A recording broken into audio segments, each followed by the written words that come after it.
అల్లా రఖాడ్ రెహమాన్ ఇప్పుడు తన పేరు ఇలా ఉండటమే తనకు ఛాన్సులు రాకపోవడానికి కారణం అంటున్నారు ప్రముఖ music director AR Rahman. Indian most talented, lovable, sensational music composer అయిన రెహమాన్ నోటి నుంచి ఇలాంటి వ్యాఖ్యలు వినాల్సి వస్తుందని ఎవరూ ఊహించి ఉండరు. ఒకసారి రెహమాన్ ఏమన్నారు చూడండి. Maybe because the power shift has happened. People who are not creative have the power now to decide things. And this might have been a communal thing also, but not in my face. But I hear, like Chinese whispers, that this happened and they booked you, and the other company, the music company, went and funded the movie and got their 5 composers. And I said, oh, that's great. Past 8 years, maybe, because the power shift has happened. People who are not creative have the power now to decide things. And this might have been a communal thing also, but not in my face. But I hear, like Chinese whispers, that this happened and they booked you, and the other company, the music company, went and funded the movie. And బాలీవుడ్లలో 8 ఏళ్ల క్రితం ఓ power shift జరిగిందని, ఎలాంటి talent లేని వాళ్ళు నిర్ణయాలు తీసుకుంటున్నారని, తనకు అవకాశాలు రాకపోవడానికి మతపరమైన కోణం ఉందని చెప్తున్నారు రెహమాన్. నిజానికి రెహమాన్ నోటి నుంచి ఇలాంటి వ్యాఖ్యలు అసలు ఎవ్వరూ ఎక్స్పెక్ట్ చేసి ఉండరు. ఫ్యూచర్లోకి టైం ట్రావెల్ చేసి సరికొత్త సంగీతాన్ని నేర్చుకొని తిరిగి వర్తమానానికి వచ్చి కంపోజ్ చేసినట్లు ఉంటాయి అతని పాటలు. అలాంటి మ్యూజిక్ లెజెండ్ నుంచి మతం అనే మాట వినిపించడం ఇప్పుడు చాలా మందిని షాక్కు గురి చేసింది.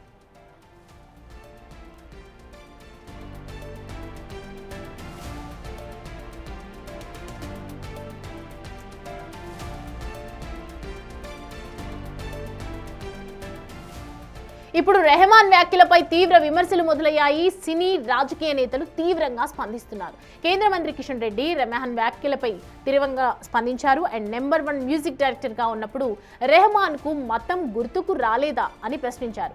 ఇప్పుడు మతానికి ముడిపెట్టి కామెంట్స్ చేయడం సరికాదన్నారు.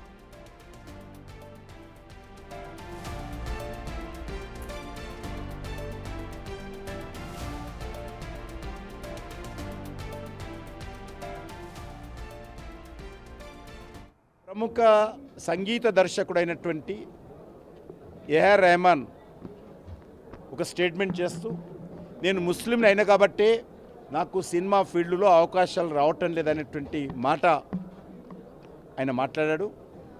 దీన్ని తీవ్రంగా నేను ఖండిస్తూ ఉన్నాను. ఏఆర్ రెహమాన్ లాంటి వ్యక్తి ఈ రకంగా దిగజారి మాట్లాడడం ఏదైతున్నదో చాలా దురదృష్టకరము. ఒక కాలంలో ఆయన హిందీలో కానీ, తెలుగులో కానీ, తమిళ్లో కానీ అనేక భాషల్లో ఆయన నెంబర్ 1 మ్యూజిక్ డైరెక్టర్గా ఉన్నాడు. ఆ రోజు ప్రజలు ఎవరు కూడా ఈయన ముస్లిం కాబట్టి అనేటువంటి ఆలోచన చేయలేదు. దేశ ప్రజలు ఏఆర్ రెహమాన్లో ఒక కళాకారుని చూశారు, ఒక సంగీత దర్శకుని మాత్రమే చూశారు తప్ప మతం దృక్పథంతో చూడలేదు. మతం దృక్పథంతో ఆయన ఎప్పుడు కూడా ఆలోచన చేయలేదు. మరి మీరు నెంబర్ 1 డైరెక్టర్ అన్ని భాషల్లో ఉన్నప్పుడు మరి అప్పుడు నీకు ముస్లిం అనే విషయం తెలియదా? అప్పుడు అన్ని వర్గాల ప్రజలు కూడా నీకు స్వాగతం పలికారు కదా, ఆశీర్వదించారు కదా, నిన్ను నీ మ్యూజిక్ సంబంధించినటువంటి అన్ని రకాలుగా వాళ్ళు ప్రోత్సహించారు కదా. మరి ఈరోజు నీకు అవకాశాలు లేకపోతే, ఎందుకంటే అనేక మంది సినిమా ఫీల్డ్లో ఒకసారి కొందరికి వస్తుంటే కొందరికి రాదు. దానికి మతాన్ని ముడిపెట్టి ఈరోజు ప్రజల్లో ఒక విభజన భావము తీసుకొచ్చేటువంటి ప్రయత్నం ఒక కళాకారుడైనటువంటి ఏఆర్ రెహమాన్ చేయడము చాలా దురదృష్టకరము.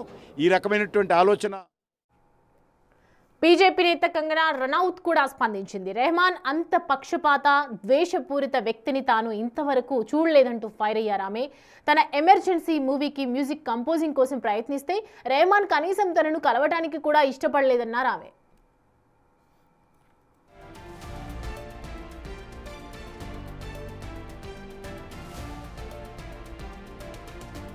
సినిమా విభజన వాదాన్ని ప్రేరేపిస్తోందని తెలిసినప్పుడు అందులో పనిచేసినందుకు డబ్బులు ఎందుకు తీసుకున్నారని వినోద్ బన్సల్ క్వశ్చన్ చేశారు. ఇలాంటి చిల్లర వ్యాఖ్యలు రాజకీయ నాయకులకు సరిపోతాయి, కళాకారులకు కాదన్నారు. ఒకప్పుడు హిందువు అయిన రెహమాన్ మళ్ళీ హిందూ ధర్మంలోకి పునరాగమనం చేస్తే పని దొరుకుతుందేమోనని ఎక్స్ వేదికగా ట్వీట్ చేశారు.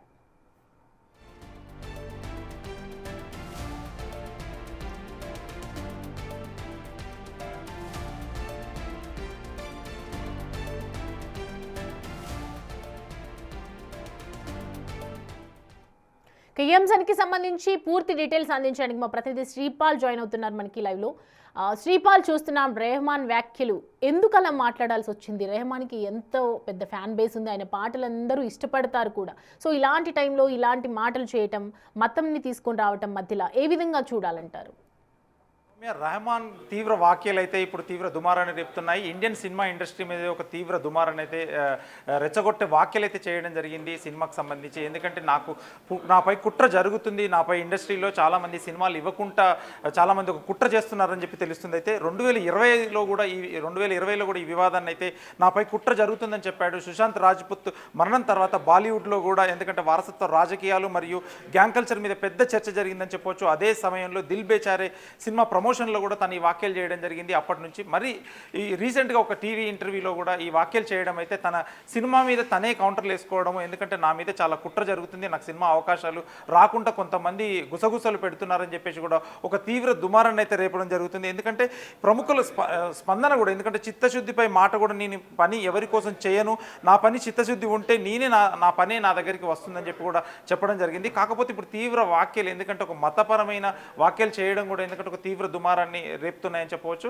అయితే ఈ పరిస్థితిలో, ఎందుకంటే ఇంతకాలం ఖాన్లు ఎలా వీళ్ళు ఇంతవరకు సస్టైన్ అవ్వగలిగారు, ఖాన్లు ఇన్ని హిట్లు ఇచ్చారు, ఎప్పుడు ఖాన్లు కూడా సూపర్ స్టార్గా ఇండియన్ సినిమా ఇండస్ట్రీలో నిలదొక్కున్నారు. కానీ ఇప్పుడు ప్రస్తుత పరిస్థితులు, ఎందుకంటే రెహమాన్, ఎందుకంటే అతనికి సినిమా అవకాశాలు ఇవ్వకపోవడానికి కారణం ఎందుకంటే తను లండన్లో ఉంటాడు, ఇక్కడ మనకు డే అయితే అక్కడ నైట్ అవుతుంది. దీనివల్ల చాలామంది చిన్న నిర్మాతలు తన దగ్గరికి వెళ్ళకపోవడము, ఒక మీడియం నిర్మాతలు కూడా వెళ్ళలేకపోవడం కూడా, తనైతే ఇంకా కాన్సర్ట్లు చేయడము, ఈవెంట్ చేయడం వల్ల కూడా తన బిజీ వల్ల మిగతా ప్రొడ్యూసర్స్ కూడా తనని రీచ్ అవ్వలేకపోవడంతో కూడా ఇంతవరకు సినిమాలు చేయలేకపోవడం అనుకోవచ్చు. కానీ కాకపోతే ఆయన మతపరంగా ఏ రోజు ఆయన ఒక సూపర్ స్టార్, ఎందుకంటే ఇండియన్ సినిమా మ్యూజిక్ని ఒక స్థాయికి తీసుకెళ్లిన వ్యక్తి, చాలా అవార్డులు తీసుకున్నాడు, నేషనల్ అవార్డులు తీసుకున్నాడు, ఆస్కార్ అవార్డులు తీసుకున్నాడు, ఇన్ని అవార్డులు తీసుకున్న వ్యక్తి ఈ టైంలో ఇలా ఒక తప్పుగా మాట్లాడడం అయితే చాలా విచారకరం అని చెప్పుకోవచ్చు అభిమానులు. ఎందుకంటే ఈ గుసగుసలు, ఎందుకంటే ఇప్పుడు అనే మాట ఇప్పుడు ఈ బాలీవుడ్లో కొత్త చర్చకు తెరలేపిందని చెప్పవచ్చు. ఇది పరిశ్రమలో ప్రక్షాళన దారితీస్తుందా, లేక రెహమాన్ మరింత దూరం చేస్తుందా అనేది కూడా వేచి చూడాలి సౌమ్య. శ్రీపాల్, అంటే ఒకవైపు అతనికి ఆస్కార్ అవార్డ్స్ వచ్చాయి, అండ్ తర్వాత నేషనల్ అవార్డ్స్, గ్రామ్ అవార్డులు, అనేక అవార్డులు ఆయన సొంతం చేసుకున్నారు.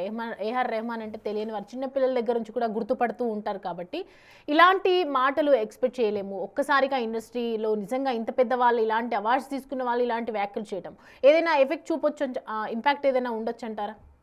అంటే రెహమాన్ వంటి ఇంత నిశ్శబ్ద వ్యక్తి ఇంత ఘాటు వ్యాఖ్యలు చేయడం అయితే తీవ్ర దుమారం అయితే రేపుతుందని చెప్పవచ్చు. అయితే ప్రముఖుల స్పందన కూడా, ఎందుకంటే తీవ్ర ముక్త కంఠంతోనైతే ఖండించారు ఇక్కడ. ఎందుకంటే జావేద్ అఖ్తర్ కూడా, శోభా డే, సింగర్ షాన్ మరియు కంగనా రనౌత్ కూడా, వీళ్ళందరూ కూడా ఖండించారు. ఇప్పుడు రీసెంట్గా చూస్తే మన కేంద్ర మినిస్టర్ కూడా, ఎందుకంటే కిషన్ రెడ్డి కూడా ఖండించడం జరిగింది. ప్రముఖులు సినిమా ఇండస్ట్రీ నుంచి ఎవరెవరు ఖండిస్తారో, ఆయన దగ్గర ఎవరు వర్క్ చేస్తున్న వాళ్ళు కూడా, ఎందుకంటే గతంలో వర్క్ చేసిన వాళ్ళు కూడా ఉన్నారు, తెలుగులో కూడా చాలా హిట్ సినిమాలు ఇచ్చారు. ఇప్పుడు రీసెంట్గా రామ్ చరణ్ సినిమా పెద్ది సినిమా కూడా ఆయనే మ్యూజిక్ డైరెక్టర్. దీని ద్వారా ఎందుకంటే హీరోలు కానీ ఇటు సౌత్ ఇండస్ట్రీ నుంచి అతను ఎదిగాడు కాబట్టి సౌత్ ఇండస్ట్రీలో ఎవరైనా ఖండిస్తారా, అది ఇప్పుడు ఖండించిన వాక్యాలను బట్టి ఎలా ఉంటుంది, రెహమాన్ ఏంటి పరిస్థితి భవిష్యత్తు అని కూడా తెలుస్తుంది. ఇది ఇంతటితో ఆగుతుందా, లేదంటే తను క్షమాపణ చెప్తాడా, లేదంటే మత విద్వేష వాక్యాలు అయితే రెచ్చగొట్టడం తీవ్ర దుమారాన్ని అయితే రేపుతున్నాయి Soumya. Right Sripal, thanks for the updates.